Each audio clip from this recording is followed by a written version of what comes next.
اعوذ باللہ من الشیطان اللعین الرجیم، بسم اللہ الرحمن الرحیم۔ السلام علیکم ناظرین، میں ولی موسوی پروگرام صبح غم میں آپ کا خیر مقدم کرتا ہوں۔ آج 11 دسمبر ہے، 29 صفر ہے اور جمعہ کا روز ہے۔ سب سے پہلے تمام مومن و مومنات، مسلم و مسلمات، خصوصاً امام زمانہ ارواحنا الفدا کی بارگاہ میں ان ایام کی تعزیت پیش کریں گے، اور ساتھ ہی ساتھ میں دعا گو بھی ہیں اور پر امید بھی ہیں کہ پوری دنیا میں آپ جہاں کہیں بھی ہوں گے صدقے میں محمد و آل محمد کے ساتھ خیریت سے ہوں گے۔ ناظرین، آپ کو ہمارے پروگرام کے فارمیٹ کا علم ہے۔ ہمارے پروگرام کی شروعات پروردگار کی بارگاہ میں ایک خوبصورت دعا کے ساتھ کی جاتی ہے، اور اس کے بعد ہم ذکر محمد و آل محمد کی طرف بڑھ جاتے ہیں۔ تو چلیں گے پہلے ایک دعا کی طرف۔ اللهم صل على محمد وآل محمد، اللهم صل على محمد وآل محمد۔ دعا for Friday۔ بسم اللہ الرحمن الرحیم۔ اللهم صل على محمد وآل محمد۔ الحمد لله الأول قبل الإنشاء والإحياء، والآخر بعد فناء الأشياء، العليم الذي لا ينسى من ذكره ولا ينقص من شكره ولا يخيب من دعاه ولا يقطع رجاء من رجاه۔ اللهم إني أشهدك وكفى بك شهيدا، وأشهد جميع ملائكتك وسكان سماواتك وحملة عرشك ومن بعثت من أنبيائك ورسلك وأنشأت من أصناف خلقك، أني أشهد أنك أنت الله لا إله إلا أنت وحدك لا شريك لك ولا عديل ولا خلف لقولك ولا تبديل، وأن محمدا صلى الله عليه وآله عبدك ورسولك، أدى ما حملته إلى العباد وجاهد في الله عز وجل حق الجهاد، وأنه بشر بما هو حق من الثواب وأنذر بما هو صدق من العقاب۔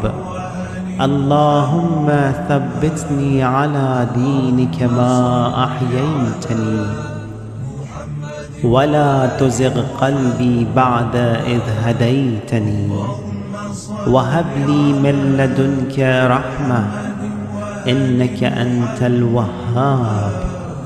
صل على محمد وعلى آل محمد، واجعلني من أتباعه وشيعته، واحشرني في زمرته، ووفقني لأداء فرض الجمعات وما أوجبت علي فيها من الطاعات، وقسمت لأهلها من العطاء في يوم الجزاء، إنك أنت العزيز الحكيم۔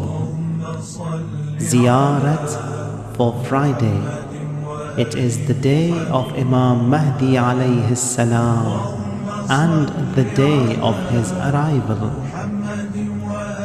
Assalamu alayka ya hujjat Allahi fi ardih، Assalamu alayka ya ayn Allahi fi khalqih، Assalamu alayka ya nur Allah الذي يهتدي به المهتدون ويفرج به عن المؤمنين۔ السلام عليك أيها المهذب الخائف، السلام عليك أيها الولي الناصح، السلام عليك يا سفينة النجاة، السلام عليك يا عين الحياة. السلام عليك صلى الله عليك وعلى آل بيتك الطيبين الطاهرين. السلام عليك عجل الله لك ما وعدك من النصر وظهور الأمر.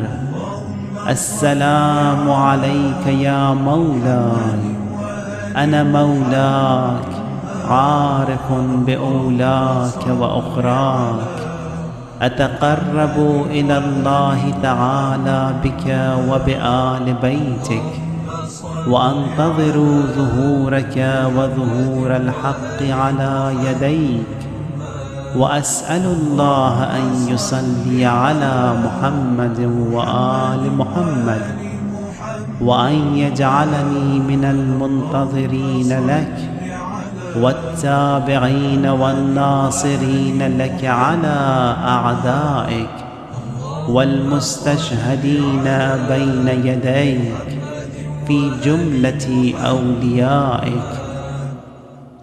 يا مولاي يا صاحب الزمان، صلوات الله عليك وعلى آل بيتك. هذا يوم الجمعة وهو يومك المتوقع فيه ظهورك، والفرج فيه للمؤمنين على يديك، وقتل الكافرين بسيفك. وأنا يا مولاي فيه ضيفك وجارك، وأنت يا مولاي كريم من أولاد الكرام، ومأمور بالضيافة والإجارة، فأضفني وأجرني صلوات الله عليك وعلى أهل بيتك الطاهرين. اللهم صل على محمد وآل محمد. اللهم صل على محمد وآل محمد.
جی ناظرین، ابھی آپ کی خدمت میں دعا اور ذکر اہل بیت پیش کیا گیا، اور امید کرتی ہوں کہ آپ کی آج کی صبح جو ہے وہ بہت خوشگوار گزر رہی ہوگی۔ اللہ تعالیٰ آپ کی زندگی میں بہت ساری آسانیاں پیدا کرے اور آپ کو غم حسین کے سوا کوئی بھی غم نہ دے۔ اللہ تعالیٰ سے ہمیشہ آپ کے لیے جو ہے ہدایت ٹی وی کے ہر فرد کی طرف سے آپ کے لیے بہت ساری دعائیں ہوتی ہیں، اور ہم بھی امید کرتے ہیں کہ ہدایت ٹی وی کے ناظرین جو ہیں وہ ہدایت ٹی وی کو اور یہاں پر جو ڈیڈیکیٹ کیا ہوا جن لوگوں نے اپنی زندگیوں کو یہاں پر، ان کے لیے ہمیشہ دعا گو رہتے ہوں گے۔ اور آج کی صبح اللہ تعالیٰ آپ کے وہ تمام کام جو آپ کل کمپلیٹ نہیں کر پائے وہ آج آپ کے سارے کام کمپلیٹ ہو جائیں۔ ویکینڈ کا آغاز ہے، جمعۃ المبارک کا بہت ہی مبارک دن ہے، اور یہ وہ دن جو ایک ہفتے میں ایک دفعہ آتا ہے جس کو مخصوص کر دیا گیا ہے مسلمانوں کو کی عبادت کی طرف، اور جوگ در جوگ جو ہے مسلمان مسجدوں کا رخ کرتے ہیں، اپنے آپ کو سنوارتے ہیں، نہاتے ہیں، غسل کرتے ہیں، اپنے آپ کو اللہ تعالیٰ کی بارگاہ میں حاضر دینے کے لیے اپنے آپ کو ایک بہت ہی تیاری کے ساتھ اور بہت جذبے کے ساتھ جو ہے وہ نکلتے ہیں، اور اللہ تعالیٰ کو یہ عالم جو ہے وہ بہت پسند آتا ہے۔ ہر طرف جو ہے وہ فرشتے ایسے لوگوں کی جو اپنے گھروں سے، اپنے بزنس سے، اپنی دکانوں سے، اپنے کاموں سے نکل کر اللہ کی راہ کی طرف چلتے ہیں، یعنی کہ نماز جمعہ ادا کرنے کی طرف چلتے ہیں، تو اللہ تعالیٰ ان کے اوپر اپنی خاص کرم اور خاص احسان جو ہے وہ فرماتا ہے۔ ناظرین، آج سردی کی شدت جو ہے وہ تھوڑی سی زیادہ ہے، اس لیے اپنا خیال رکھیے گا۔ منیمم ٹیمپریچر جو ہے وہ 2 رہے گا، اور زیادہ سے زیادہ ٹیمپریچر جو ہے وہ 8 رہے گا۔ تو بچوں کا خاص طور پر خیال رکھیے گا، بوڑھے لوگوں کا بھی بہت خیال رکھیے گا، کیونکہ جو سردی ہے وہ ان بچوں پر اور بوڑھوں پر جلدی جو ہے وہ اثر انداز ہوتی ہے۔ باقی اللہ تعالیٰ آپ سب کو اپنے حفظ و امان میں رکھیں۔ جی ناظرین، آج ہم بات کریں گے اللہ تعالیٰ کی تعریف کی، کہ اللہ تعالیٰ کی تعریف اور شکر جو ہے وہ کس قدر ضروری ہے۔ ہم جب بھی کوئی تمام تر تعریفیں جو ہیں وہ اللہ تعالیٰ کی ذات کے لیے ہیں، اور جب بھی انسان کو نوازا جاتا ہے، جب بھی انسان کے اوپر کوئی مہربانی کی جاتی ہے، تو اللہ تعالیٰ نے اپنے بندوں کو یہ کہا ہے کہ وہ اس کی تعریف کو بجا لائیں، یعنی کہ کیونکہ وہ خوشی، وہ رحمت، وہ نعمت جو ہے وہ اللہ تعالیٰ کی دین ہوتی ہے، اس لیے ہر انسان پر یہ واجب ہے کہ وہ دینے والے کا شکر ادا کرے، اس دینے والے کی جو ہے تعریف کریں۔ حمد الہی کی بہت وسعت ہے، اس کی وسعت جو ہے وہ ہم عام انسان نہیں سمجھ پاتے، اور اس سلسلے میں ہمیں جو ہے علماء کی اور اسکالرز جو ہیں دین کے، ان کی مدد لینے پڑتی ہے۔ انہی کی جو کتابوں سے جو ہے کچھ مجھے حاصل کیا ہے آپ لوگوں کے لیے، تاکہ میں اور آپ جو ہے حمد الہی کی وسعت کو جو ہے وہ سمجھ سکیں کہ کتنی وسیع ہے، اور کیا ہم اللہ تعالیٰ کی حمد کا اور شکر کا صحیح حق ادا کر پاتے ہیں یا نہیں ہیں۔ ایک حدیث میں ہے، رسول اکرم صلی اللہ علیہ وآلہ وسلم فرماتے ہیں کہ جب کسی بات پر وہ خوش ہوتے تو فرماتے، اس نعمت پر خوشی پر حمد و ثناء الہی بجا لاتا ہوں، اور جب کوئی ناخوشگوار واقعہ پیش آتا تو فرماتے، ہر حال میں تمام تعریف اللہ جل جلالہ کے لیے ہے۔ ایک حدیث میں ہے کہ جب کھانے سے فارغ ہو چکیں تو کہیں الحمدللہ، اور جب لباس تبدیل کریں تو کہیں الحمدللہ، اور جب بیٹھ جائیں تو کہیں الحمدللہ۔ رسول اکرم صلی اللہ علیہ وآلہ وسلم کا ارشاد گرامی ہے کہ سبحان اللہ آدھا میزان ہے اور الحمدللہ پورا میزان ہے۔ بہت ہی زبان پر ہلکے اور بہت ہی جامع جو ہے مطلب میں یہ لفظ ہیں دونوں، سبحان اللہ اور الحمدللہ۔ اور تسبیح پر حمد کی فضیلت یہ ہے کہ حمد میں حمد و شکر دونوں شامل ہیں، جبکہ تسبیح میں صرف حمد ہوتی ہے۔ حمد الہی وہ مرتبہ ہے جس کا ثواب لکھنے سے اللہ کے فرشتے قاصر ہیں۔ رسول اکرم صلی اللہ علیہ وآلہ وسلم، ایک روایت میں ہے کہ رسول اکرم صلی اللہ علیہ وآلہ وسلم فرماتے ہیں، جب بندہ کہتا ہے الحمدللہ کما ہوا اہلہ، تمام تعریف اللہ کے لیے ہے جیسے وہ اس کا حقدار ہے، تو فرشتوں کا قلم رک جاتا ہے۔ اللہ تعالیٰ فرشتوں سے خطاب کر کے فرماتا ہے، اے میرے فرشتوں، جو میرے بندے نے کہا ہے اسے لکھنے سے تمہارا قلم کیوں رک گیا ہے؟ فرشتے عرض کرتے ہیں، یا اللہ، ہم تو صرف وہی لکھ سکتے ہیں جس کا ہمیں علم ہے، اور تیری حمد و تعریف کی حد کا علم صرف تیری اپنی ذات کو ہے۔ اس تعریف پر تیرا یہ بندہ کس اجر و ثواب کا مستحق ہے، اس کے بارے میں تو ہی خود بہتر جانتا ہے، ہمیں اس کا کوئی علم نہیں۔ ایک مشہور عالم و زاہد کہتے ہیں کہ میں نے ایک مزدور کو دیکھا جو اپنی پشت پر بوجھ اٹھائے جا رہا تھا، اور سارے راستے میں اس کی زبان پر یہ الفاظ تھے، الحمدللہ استغفر اللہ۔ میں نے اس سے پوچھا، تمہیں اس ذکر کے علاوہ بھی کچھ یاد ہے؟ اس نے جواب دیا، جی ہاں، اور بھی کچھ یاد ہے اور قرآن بھی جانتا ہوں۔ میں نے کہا، پھر ان 2 جملوں کے علاوہ کچھ اور کیوں نہیں پڑھتے؟ اس نے کہا کہ اس لیے کہ میں 2 حالتوں سے خالی نہیں ہوں، ایک طرف سے خدا کی جانب سے مجھ پر نعمتیں نازل ہو رہی ہیں، اور دوسری طرف سے میرے گناہ آسمان کی طرف جا رہے ہیں۔ میں نعمتوں کے شکرانے کے لیے الحمدللہ ہی کہہ رہا ہوں، اور اپنے گناہوں سے عفو درگزر کے لیے استغفر اللہ کہہ رہا ہوں، تاکہ خدا اپنی رحمتیں نازل کرے اور گناہ معاف فرما دے۔ میں نے اپنے آپ سے کہا، سبحان اللہ، یہ آدمی تو مجھ سے کہیں زیادہ عالم ہے۔ غیر خدا کی ہر ثنا و تعریف و ثنا کے حقیقی سرچشمہ کی طرف لوٹتی ہے، یعنی مخلوقات کی حمد و ثنا کی باز گشت اپنے خالق کی طرف ہے۔ معلول کے تمام تر اوصاف علت کے مرہون منت ہوتے ہیں، اور قرآن مجید میں ارشاد ہوتا ہے کہ تمام حمد و ثنا خاص ہے پروردگار کے لیے۔ عبودیت کی منزل کو مد نظر رکھتے ہوئے اپنے معبود کی کیسے حمد کی جائے، یعنی کہ حمد الہی کا کیا سلیقہ ہونا چاہیے۔ خود خالق کائنات نے حمد کا سلیقہ اور بندگی کا طریقہ بھی بتایا ہے۔ اللہ تعالیٰ نے کہیں بھی اپنے بندوں کو کنفیوژن میں نہیں چھوڑا، ہر بات کو کلیئرلی جو ہے اپنے بندوں کے سامنے واضح کی ہے، ہر بات کا طریقہ بتایا ہے، ہر کام کا طریقہ بتایا ہے، چاہے وہ توبہ کرنے کا طریقہ ہو، چاہے وہ معافی مانگنے کا طریقہ ہو، چاہے وہ خدا کا شکر بجا لانے کا طریقہ ہو، اور خدا کی تعریف کرنے کا، حق ادا کرنے کا طریقہ ہو۔ ان سب کو جو ہے اللہ تعالیٰ نے انسان کے لیے مبہم نہیں چھوڑا، بلکہ ان کو واضح طور پر بیان کیا ہے۔ اگر اللہ تعالیٰ طریقہ حمد نہ بتاتا تو لوگ اس کی بے انتہا نعمتوں میں تصرف کرتے اور حمد نہ کرتے تو ان کا شمار چوپایوں میں ہوتا۔ خدا تعالیٰ کی حمد و ستائش جس کے وہ لائق ہے، سوائے معصومین، انبیاء، رسل اور مخلصین کے علاوہ کوئی نہیں کر سکتا۔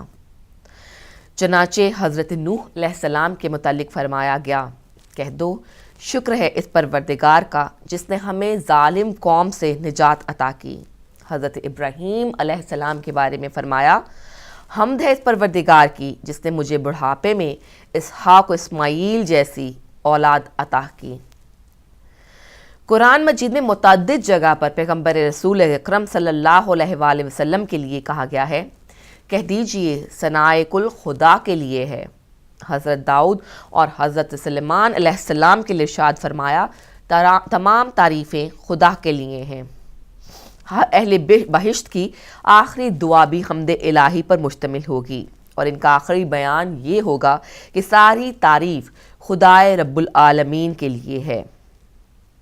ملائکہ بھی یوں حمد الہی کرتے ہیں، جیسا کہ قرآن میں لکھا گیا ہے کہ اور تم دیکھو گے کہ ملائکہ عرش الہی کے گرد گھیرا ڈالے ہوئے اپنے رب کی حمد کی تسبیح کر رہے ہیں، اور لوگوں کے درمیان حق و انصاف کے ساتھ فیصلہ کر دیا جائے گا، اور ہر طرف ایک ہی آواز ہوگی، الحمدللہ رب العالمین۔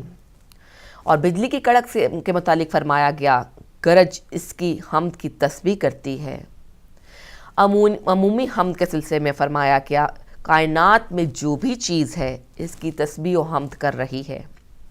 وہ اللہ ہے جس کے علاوہ کوئی دوسرا خدا نہیں ہے، اور دنیا و آخرت میں ساری حمد اسی کے لیے ہے۔ اہل ایمان جس طرح دنیا میں اللہ تعالیٰ کی حمد و ثنا کیا کرتے تھے، اسی طرح آخری یعنی دنیا میں عالم آخرت میں بھی حمد الہی کیا کریں گے۔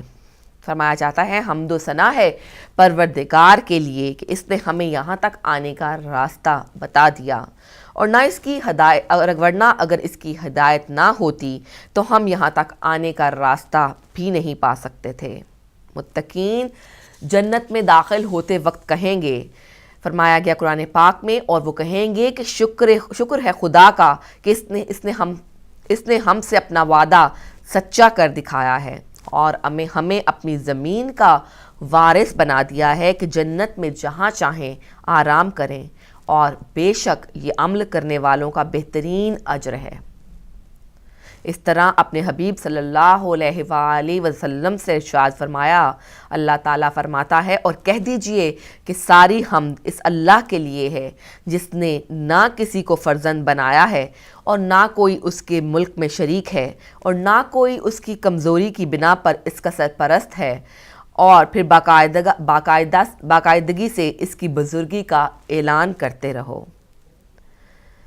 مخلصین اپنی ستائش کو ستائش الہی اور وصف کو وصف الہی شمار کرتے ہیں، چونکہ اس کی حمد بے نہایت لامحدود اور زبان و زبان سے ماورا ہے، لہٰذا جو ہم حمد کرتے ہیں اس کی اجازت سے کر رہے ہوتے ہیں اور اس کے بتائے ہوئے سلیقے سے کر رہے ہوتے ہیں، ورنہ ہمیں کیا خبر کہ ایک لامحدود ذات کی جس کی صفات لامتناہی اور جس کے اسماء لامتناہی ہیں اس کی حمد کیسے کی جائے۔ یہ جو طریقہ ہے ہمیں اللہ تعالیٰ کی تعریف کا، اللہ تعالیٰ کی حمد کرنے کا سکھایا گیا، وہ بھی اللہ تعالیٰ نے ہی ہمیں بتایا ہے، ورنہ ہماری اتنی اوقات کہاں، ہمیں اتنی سمجھ بوجھ کہاں کہ وہ جو تمام تعریفوں کا مالک ہے، جو تمام پاکی کا مالک ہے، اس کی اور جس کی جو صفات ہیں وہ لامتناہی ہیں اور اس کی لامحدود ذات ہے، ہم اس کی تعریف کا حق ادا نہ کر پاتے۔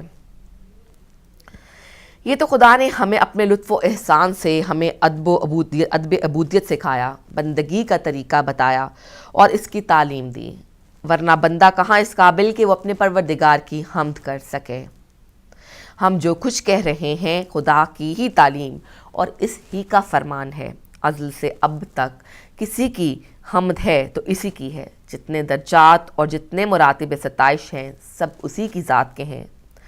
حمد اپنے محمود کی کمال کا اظہار ہے، جس طرح تسبیح پروردگار کے منزہ ہونے کا اعلان ہے، ہم جلال و جمال اور کمال کا اعتراف ہے۔ لیکن ناظرین، حمد اور شکر میں فرق پایا جاتا ہے۔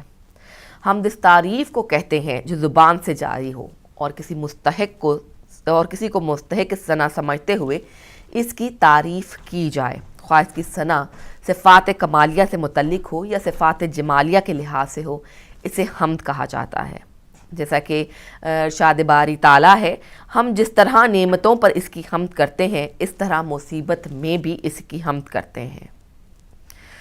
تو بس ناظرین، یہ ایک فکر اور جسے ایک احساس ہے جو ہمارے اندر ہوتا ہے جب اللہ تعالیٰ اپنی نوازشات ہم پر کرتا ہے، جب اپنی رحمتیں ہم پر نازل کرتا ہے تو ہم بے اختیار، کیونکہ ہم اللہ تعالیٰ سے محبت کرتے ہیں اور ہم اسی کے ہی اوپر جو ہے وہ 100% ڈپینڈ کرتے ہیں، اسی کی جو حکمت ہے اس پر یقین رکھتے ہیں، اس لیے ہماری زبان سے شکر کا کلمہ جو ہے وہ جاری ہو جاتا ہے، ہماری زبان سے حمد کا کلمہ جاری ہو جاتا ہے۔ اس لیے بہترین حق یہ ہے کہ ہم اللہ تعالیٰ کی ہر نعمت پر شکر ادا کریں، جتنا کہ ہم کر سکیں، جتنی ہماری زبان جو ہے وہ کر سکے، تو تب بھی ہم مکمل طور پر شکر ادا کرنے کے قابل نہیں ہو پائیں گے، لیکن اللہ تعالیٰ کی ذات ہمارے چھوٹے سے چھوٹے عمل کو قبول فرماتی ہے اور اس کو بڑے عمل سے بدل دیتی ہے۔ لہٰذا اپنی ہر نعمت پر اللہ تعالیٰ کا شکر بھی ادا کیجیے اور اللہ تعالیٰ کی حمد بھی کیجیے۔ جائیں گے ایک چھوٹے سے بریک کی طرف، بریک کے بعد واپس آئیں گے اور آپ سے ملتے ہیں، پروگرام کو جاری رکھتے ہیں۔